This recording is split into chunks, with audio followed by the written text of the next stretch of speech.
Wapendwa wasikilizaji wa Radio Tabora FM, karibuni katika tafakari ya neno la Mungu siku ya leo, Jumatano ya tarehe 21 mwezi wa 5 mwaka 2005, juma la 5 la kipindi cha Pasaka mwaka C, mwaka wa kanisa.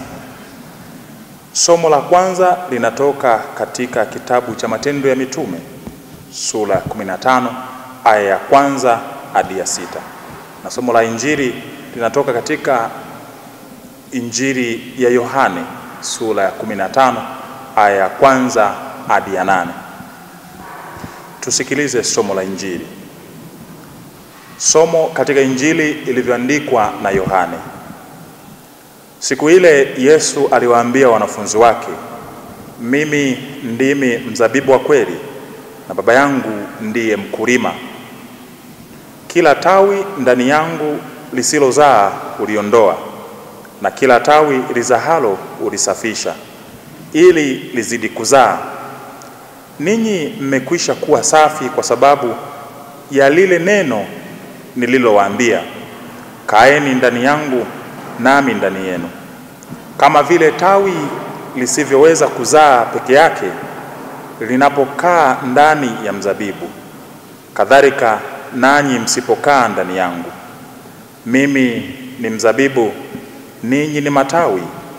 Akaye ndani yangu nami ndani yake, huyo huzaa sana.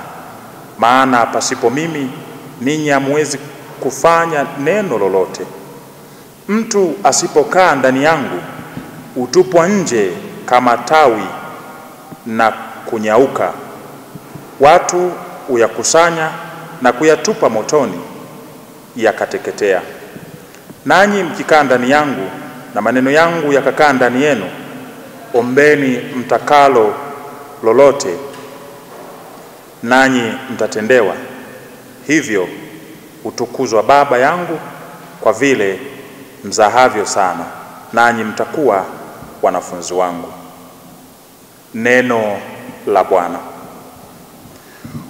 Wapendwa katika Kristo, tumsifu Yesu Kristo. Yesu Kristo ndiye mzabibu wa kweli.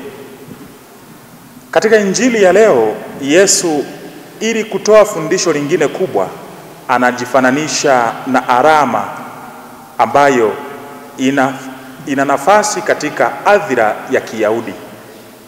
Arama hiyo ni mzabibu. Wayahudi walikuwa wakulima wa mizabibu, lakini pia waliupa mzabibu wa arama mbalimbali katika imani na katika uhusiano wao na Mungu. Mzabibu ulifananishwa na hekima. Ukisoma kitabu cha Yoshua bin Sila sura 24 aya ya 17. Lakini shamba la mzabibu katika kitabu cha Isaya sura ya 5 aya ya kwanza hadi ya 7 liliashiria nyumba ya Israeli, yaani wana wa Mungu. Na katika kitabu cha Yeremia sura ya 2 aya ya 21 na Ezekieli sura ya 19 aya ya 10 mpaka ya 14, mzabibu unatumika kama alama ya kuelezea mahusiano kati ya Mungu na Waisraeli, ambapo Mwenyezi Mungu amehudumia, lakini si mara zote mzabibu huo umetoa matunda tarajiwa. Yesu anatumia alama ya mzabibu sio kwa kutaka kujieleza kuwa ndiye Israeli ya kweli, bali kutaka kukazia uhusiano wake na Mungu Baba, pia uhusiano wake na wafuasi wake. Anasema yeye ndiye mzabibu wa kweli na baba yake ndiye mkulima. Baba ndiye chanzo, ndiye asili na ndiye mkuu. Na kama mzabibu unavyomtegemea mkulima, ndivyo na utume wake katika yote alivyokuja kufanya duniani yanavyomtegemea Baba na yanavyopata asili kutoka kwa Baba. Kutoka katika muungano huo na Baba, Yesu anatoa fundisho lingine kuwa wafuasi wake nao wanapaswa kuungana naye kama matawi ya mzabibu yanavyoungana na mzabibu kwa ustawi wao na kwa kuzaa matunda.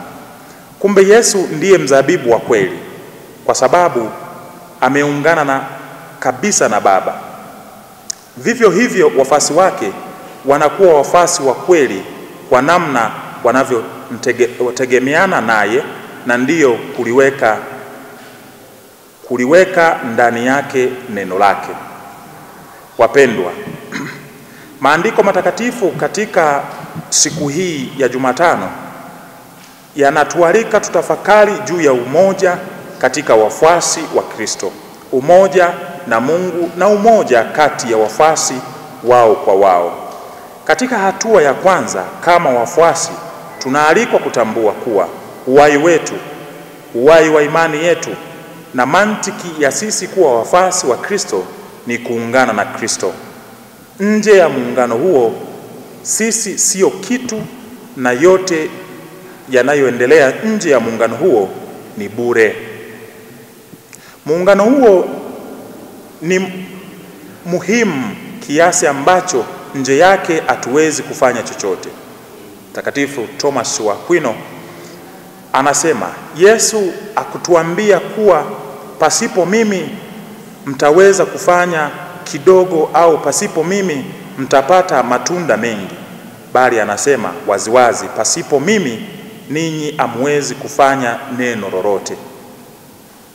Ni mwaliko wa kuyaangalia maisha yetu kama wafuasi, si katika matokeo ya kile tunachofanya, bali katika chimbuko la kile tunachofanya, katika utume ambao Mungu amempa kila mmoja wetu kadiri ya wito wake na kadiri ya hali ya maisha aliyoitikia. Na hata katika utume wa kanisa kwa ujumla tunaalikwa pia kulitazama hili, kwamba utume wetu usukumwe kwanza na chimbuko thabiti ambalo ni Kristo na matakwa yake, badala ya kuvutwa na matokeo ya kile kinachofanyika kadiri ya muono wa mpokeaji au mtazamaji. Umoja wa Kristo ni mwaliko pia wa kuishi umoja wa kindugu. Tunapoyafumbua macho kuangalia jamii tuliyomo, tunaona waziwazi kuwa umoja unakuwa ni changamoto. Tunakabiliwa na changamoto hii ya umoja katika familia zetu, katika taasisi zetu na katika jamii zetu kwa ujumla. Na hata tunapoangalia nchi yetu katika ujumla wake, tunakiri kuwa msingi huu wa umoja unatikiswa au unatikisika. Ni nini chanzo au vyanzo? Ni wapi tumekosea? Tutaendelea hivi hadi lini? Na ni nini au ni wapi yalipo matumaini yetu? Hekima ya kawaida hutukumbusha kuwa ili kuvuka kizingiti na kuendelea, ni muhimu kuangalia pale unapojikwaa. Ni muhimu kurudi pale tulipokosea, pale tulipokiuka misingi inayolinda na kutunza umoja, na kwa unyenyekevu kurudi katika misingi hiyo. Tumsifu Yesu Kristo. Tafakari hii imetolewa kwenu na mimi Frateri Cletus Fidelis kutoka Jimbo Kuu Katoliki la Dodoma, ninayesoma masomo ya teolojia mwaka wa 3 katika seminari kuu ya Mtakatifu Paulo Mtume Kiparapara.